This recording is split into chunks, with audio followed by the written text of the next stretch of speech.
مہکی فضا الکرم الکرم الکرم اے خدا Al-Karam Al-Karam high school, Sher Shah road, داتا نگر، بادامی باغ، لاہور۔ بسم اللہ الرحمن الرحیم۔ Al-Karam high school, Sher Shah road, داتا نگر، بادامی باغ، لاہور کی طرف سے میں حافظ محمد صدیق فیضی جماعت نہم کے طلباء و طالبات کے لیے اسلامیات کا پروگرام پیش کر رہا ہوں۔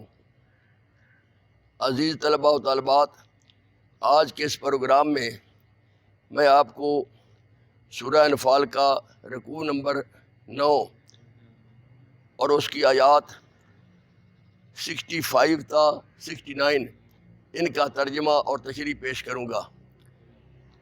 توجہ سے اس کو سماعت فرمائیں اور دیکھیں۔ بسم اللہ الرحمن الرحیم۔ یا ایھا النبی حرض المؤمنین علی القتال ان یکم منکم 20 صابرون یغلبوا 200 وَإِن يَكُن مِّنكُم مِّائَةٌ يَغْلِبُوا أَلْفًا مِّنَ الَّذِينَ كَفَرُوا بِأَنَّهُمْ قَوْمٌ لَّا يَفْقَهُونَ۔ یا ایھا النبی حرض المؤمنین علی القتال، اے نبی، اے پیغمبر صلی اللہ علیہ وآلہ وسلم، مسلمانوں کو جہاد کی ترغیب دو۔ ان یکم منکم 20 صابرون یغلبوا 200، اگر تم میں سے 20 آدمی ثابت قدم رہنے والے ہوں گے تو 200 کافروں پر غالب رہیں گے۔ وَإِن يَكُن مِّنكُم مِّائَةٌ يَغْلِبُوا أَلْفًا مِّنَ الَّذِينَ كَفَرُوا، اور اگر 100 ایسے ہوں گے صبر کرنے والے تو 1000 پر غالب رہیں گے۔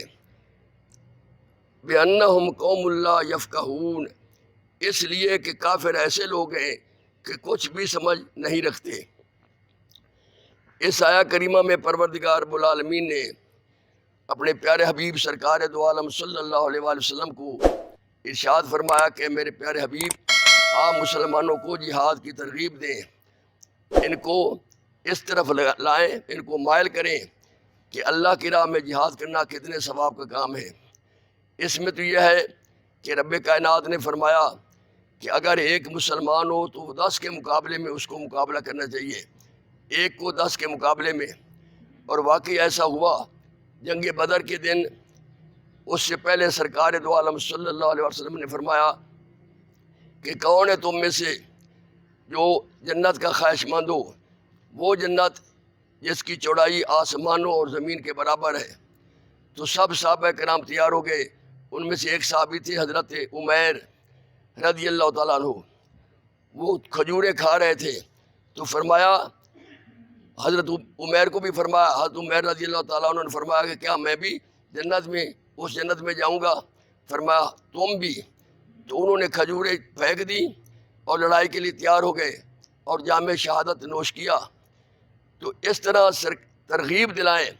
پھر آگے رب کائنات نے اس میں تخفیف فرمائی، فرمایا الآن خفف اللہ عنکم وعلم ان فیکم ضعفا فإن یکم منکم 100 صابرۃ یغلبوا 200 وإن یکم منکم 1000 یغلبوا 2000 بإذن اللہ واللہ مع الصابرین۔ اب خدا نے تم پر سے بوجھ ہلکا کر دیا۔ الآن خفف اللہ عنکم وعلم ان فیکم ضعفا، اور معلوم کر لیا کہ ابھی تم میں سے کسی قدر کمزوری ہے۔ فإن یکم منکم 100 صابرۃ، پس اگر تم میں سے 100 ثابت قدم رہنے والے ہوں گے، یغلبوا 200 تو 200 پر غالب رہیں گے۔ وإن یکم منکم 1000، اور اگر 1000 ہوں گے تو یغلبوا 2000 بإذن اللہ، تو خدا کے حکم سے 2000 پر غالب رہیں گے۔ واللہ مع الصابرین، اور خدا ثابت قدم رہنے والوں کا مددگار ہے۔ پہلے رب کائنات نے فرمایا تھا کہ ایک مسلمان 10 کے مقابلے میں ہوگا، آگے اللہ نے تخفیف فرما دی، فرمایا کہ نہیں، 2 کے بدلے میں ہوگا، ادھر ایک مسلمان ادھر 2 کافر۔ تو اس طرح فرمایا کہ اگر 100 ہوں گے تو 200 پر غالب، اور اگر 1000 ہوں گے تو 2000 پر غالب ہوں گے۔ 100 کا معنی ہوتا ہے 100 الف کا معنی ہے ہزار، اور پھر بھی فرمایا کہ واللہ مع الصابرین، خدا صبر کرنے والوں، استقامت دکھانے والوں، استقلال دکھانے والوں کو جو اللہ تعالیٰ مددگار ہے ان کا۔ ما کان لنبی ان یکون لہ اسرا حتی یثخن فی الارض، فرمایا پیغمبر کو شیان شان نہیں کہ اس کے قبضے میں قیدی رہے، اسرا من قیدی، حتی یثخن فی الارض، جب تک کافروں کو قتل کر کے زمین میں خون، کثرت سے خون نہ بہا دے۔ تریدون عرض الدنیا، تم لوگ دنیا کے مال کے طالب ہو، واللہ یرید الآخرہ، اور خدا آخرت کی بھلائی چاہتا ہے، واللہ عزیز حکیم، اور خدا غالب حکمت والا ہے۔ عزیز طلباء و طالبات، یہ جو آیت ہے یہ جنگ بدر میں جو پہلا معرکہ تھا، اسلام اور کفر کی پہلی جنگ، جو سن 2 ہجری جمعہ کے دن 17 رمضان مبارک ہوئی، اس میں رب کائنات نے مسلمانوں کو عظیم الشان فتح اور کامیابی سے ہمکنار کیا۔ 70 کافروں کے بڑے بڑے سردار مارے گئے اور 70 بڑے بڑے سردار ہی گرفتار ہو گئے۔ جو قیدی بنائے گئے ان کے بارے میں سرکار دو عالم صلی اللہ علیہ وسلم نے ایک اجلاس بلایا، تمام صحابہ کرام جمع ہوئے۔ آپ نے فرمایا کہ مشورہ کیا کہ ان قیدیوں کے ساتھ کیا سلوک کیا جائے، تو مختصر یہ حضرت عمر فاروق رضی اللہ تعالیٰ عنہ نے مشورہ دیا کہ یا رسول اللہ صلی اللہ علیہ وسلم، یہ اتنے ظالم قیدی، یہ کافر جنہوں نے ہم سب کو گھر سے در بدر کیا، مکہ سے ہمیں ہجرت کرنے پر مجبور کیا، انہوں نے آپ کے خلاف باتیں کی، اسلام کے خلاف باتیں کی، ان کی سزا یہ ہے کہ ان سب کی گردنیں مار دی جائیں، ان کو قتل کر دیا جائے، اور قتل بھی ایسے ہم میں سے جس کا جو رشتہ دار ہے وہ اس کو قتل کرے۔ یہ بہت بڑی بات تھی، کیونکہ جب تک یہ ختم ہو جائیں گے تو کفار پر ہمارا روب دبدبہ قائم ہوگا۔ لیکن سرکار دو عالم صلی اللہ علیہ وسلم کے پیارے جانسار صحابی حضرت ابوبکر صدیق رضی اللہ تعالیٰ عنہ، ان سے پوچھا گیا، صدیق اکبر رضی اللہ تعالیٰ عنہ نے یہ مشورہ دیا کہ میرے آقا، ان پر ہماری فتح اور کامیابی تو ہمکنار ہو چکی ہے، ان کو پتہ ہو گیا، واضح ہو گئی ہے، اب ہم چاہتے ہیں کہ ان سے کچھ فدیہ لے کر ان کو آزاد کر دیا جائے، کیونکہ ہو سکتا ہے ہمارے اس احسان سے یہ مسلمان ہو جائیں یا ان کی آئندہ نسلیں مسلمان ہو جائیں، ہمیں امید رکھنی چاہیے، اور قتل سے وہ فوائد ہمیں حاصل نہیں ہوں گے جو ان کی اولاد میں سے اس مسلمان ہونے کی صورت میں لوگ آئیں گے۔ سرکار دو عالم صلی اللہ علیہ وسلم کو یہ تجویز پسند آئی، اور آپ نے یہی فرمایا کہ جو امیر لوگ ہیں وہ فدیہ دے دیں، اور جو امیر نہیں ہے اور پڑھے لکھے ہیں وہ ہمارے 10 بچوں کو لکھنا پڑھنا سکھا دیں، تو ہم ان کو بھی آزاد کر دیں گے۔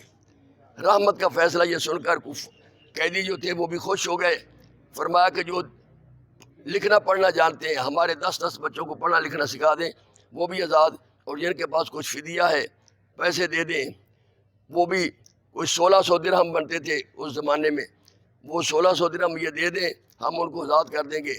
چنانچہ ایسا ہوا، اس پر عمل کیا گیا۔